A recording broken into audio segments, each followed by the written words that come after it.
When I married into Katzi's family, I married into a little community of German-speaking Jews who knew nothing about Yiddish. Not quite nothing. There's a interesting thing. When they found out that I, spoke and knew Yiddish, they would say, "Oh, you know Yiddish," and then they'd throw some what they considered Yiddish phrase or word or term at me, and I didn't know what they were talking about. And they said, "Ha, he thinks he knows Yiddish." So, one time Schechter was out here at a Yiddish culture club, and I went to him and I said, there's these German-speaking Jews from my wife's family, and they have these words that they ask me about. They say they're Yiddish, and I never heard them. I didn't know what they're talking about.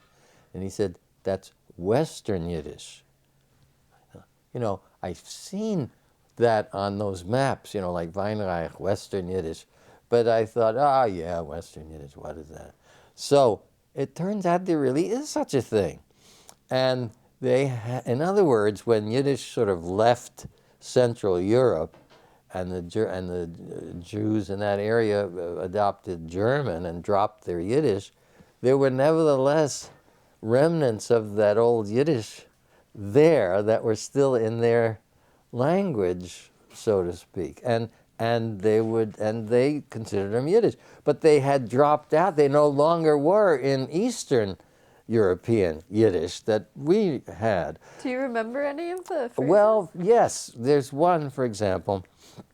They had this expression. Now, the funny thing is the words very often are understandable Yiddish, but the way they use them is totally different. For example, they have this expression, goyim naches. Never heard such a thing, goyim naches. What is that? Well, so I asked, what is that goyim?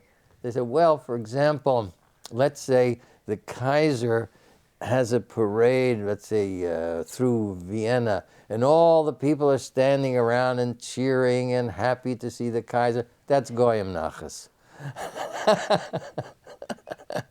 The pleasure that Gentiles have in Gentile things that Jews are not interested in.